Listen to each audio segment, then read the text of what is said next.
10वें मासीवे तस्या, तथा 10वें महीने में उसके कन्या रत्नम जमायत, कन्या का जन्म हुआ।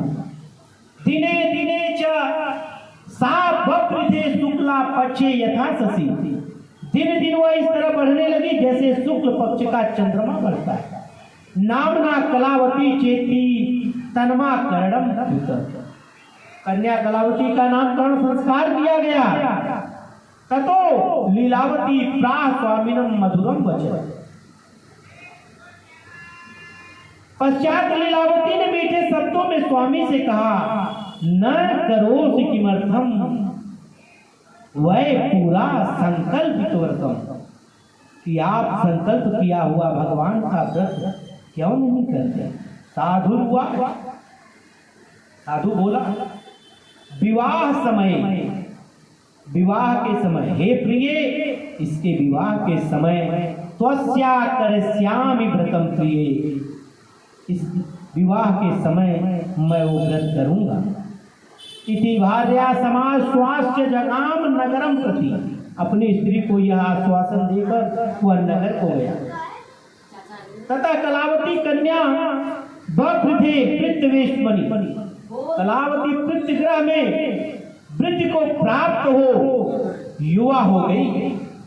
दृष्ट्वा कन्याम तथा साधु, साधु नगरे सखिनी सह, साधु ने नगर में सखियों के साथ कन्या को देखा तो तुरंत ही उस धर्माविद ने दूत बुलाकर भेजा कि मंत्रित्वा द्रुतम दूत प्रेषयामास धर्मिता विवाहार्थ च कन्याया परम श्रेष्ठम विचार्यम तेना ज्ञातश्च दूतो असो कांचनम नगरम गयो।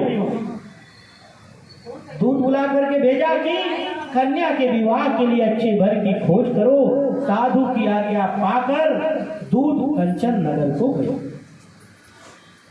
तस्माद एकम बड़ी पुत्रम, दूत वहां एक वैश्य के पुत्र को लेकर आ गए। समायता गतो ही ससर दृष्टवा तू सुंदर बालम बड़ी पुत्रम गुणान्वितम, साधु ने सुंदर गुणयुक्त वैश्य पुत्र को देखकर ज्ञातिर्भि बंधुर्भि सार्थम परितुष्टेन चेतसा तत्वान साधु पुत्राय कन्या विधि विधान कह, जाति और बांधवों सहित संतुष्ट विधि के अनुकूल अपनी कन्या का उसके साथ विवाह करता। ततो भाग्यवशात् तेन विस्मृतम व्रतमुत्तमम, विवाह समय तस्या तेन रुष्टो भवत्प्रभ ततः कलेन नित्या निज कर्म विधान।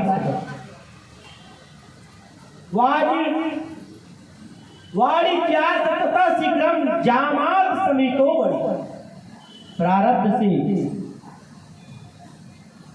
विवाह के समय साधु व्रत करना भूल गए, जिसके कारण भगवान रुष्ट हो गए। अपने कर्म में प्रवीण साधु कुछ समय पीछे जमाता सहित व्यापार के लिए गया। रत्न सार पूरे रमे गत्वा सिंधु समीपत, और सिंधु के समीप रत्नपुर नगर में जाकर व्यापार करने लगे। ताओ गतो नगरे रम्य, उन दोनों के राजा चंद्रकेतु के नगर में। चंद्रकेतो रूपस्य च एतस्मिन्नेव काले तू सत्यनारायण प्रभु, उन दोनों के राजा चंद्रकेतु नगर में पहुंचने पर सत्यनारायण भगवान ने भ्रष्ट प्रतिज्ञा मालोक शापम तस्मै प्रवर्ततवान, उसको प्रतिज्ञा भ्रष्ट देखकर श्राप दिया। साधु को दारुणम कठिनम चास्य महत् दुखम भविष्यति, साधु को अत्यंत दारुण दुख मिले। एकस्मिन् दिवसे राज्ञो धनमादाय तस्कर, एक दिन राजा के धन को चोर वहां ही लेकर आए। तत्रैव जागत सरो वरिचो यज्ञ संस्थितो, जहां पर यह दोनों ठहरे हुए थे।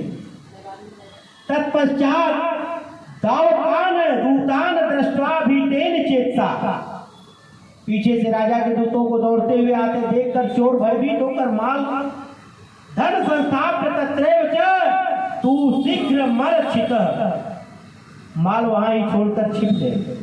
ततो दूताः समायता यत्रास्ते सज्जनो वणिक दृष्ट्वा नृपधनम तत्र बंधवान्वितो वणिक सुप्तो,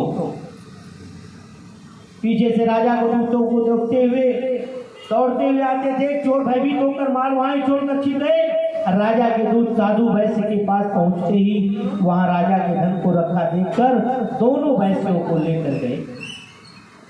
हर्षेण प्रसन्नता से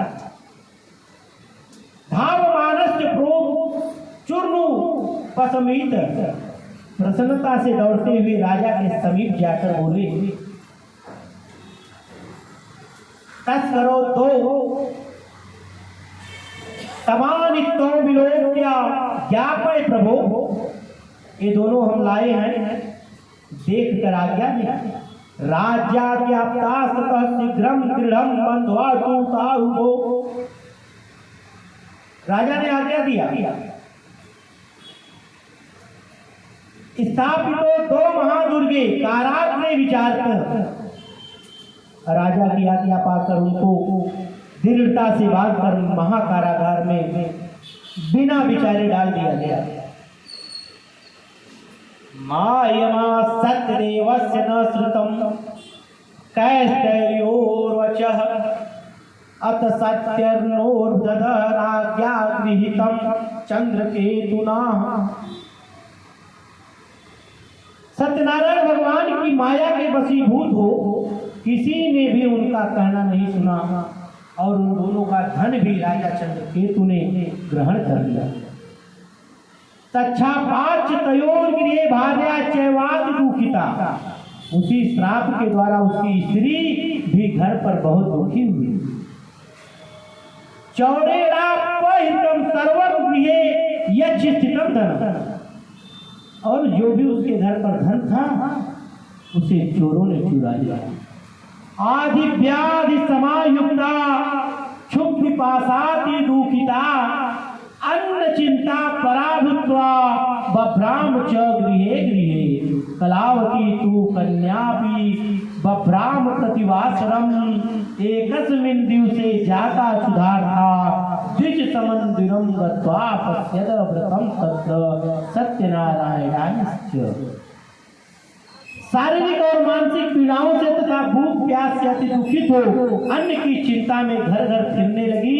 एक दिन वह भूख से पीड़ित हुई ब्राह्मण के घर गई और वहां जाकर उसने सत्यनारायण के व्रत को देखा। उपवस्य कथा श्रुत्वाम वरम प्रार्थी तव त्याग, वहां बैठकर वह कथा सुनकर प्रसाद भक्षण कर रात को अपने घर गए। माता कलावती कन्या कथया यामास प्रेमतः, माता कलावती ने कन्या को प्रेम से कहा, पुत्री रात्रो इसका पुत्रकियम ते मनसि वर्तते, हे पुत्री रात में कहाँ रही तथा मेरे मन में क्या है, जो विचार है वो मुझसे बता। कन्या कलावती प्राह मातरम प्रति सत्वरम, कलावती ने शीघ्र ही माता से कहा कि हे माता, द्विजाले व्रतमात दृष्टवांच सिद्धितम, मैंने एक ब्राह्मण के घर में मन चाहा फल देने वाला व्रत देखा। तत्श्रुत्वा, कन्या कैसे वचन सुनकर, वाक्यम व्रतम कर्तुम समुदिता है, वैसे कि स्त्री सत्यनारायण व्रत करने को तैयार हुई। सा मुदातु वाणी भार्या सत्यनारायणश्च व्रतम चक्रे सैव साध्वी बंधुवी स्वजने सह भारती राजामारो क्षिप्रमागच्छेताम स्वमास्त्रम अपराधम च मे भर्तुर्जामातु छन्तुमहर्षि व्रतेनान। तुष्टो असोचस्य नारायणाय नमः पुनः। उस वैश्य की स्त्री ने अपने कुटुंबों व बंधुओं के साथ व्रत किया और सत्यनारायण भगवान से वर मांगा कि मेरे पति और मेरे दामाद शीघ्र ही घर आ जाए, और प्रार्थना की कि दोनों का अपराध क्षमा करो। सत्यनारायण भगवान इस व्रत से संतुष्ट हो गए, खुश हो गए, और दर्श्यामास स्वप्न में ही राजा चंद्रकेतु को स्वप्न में दिखाई दी। चंद्रकेतु पोतम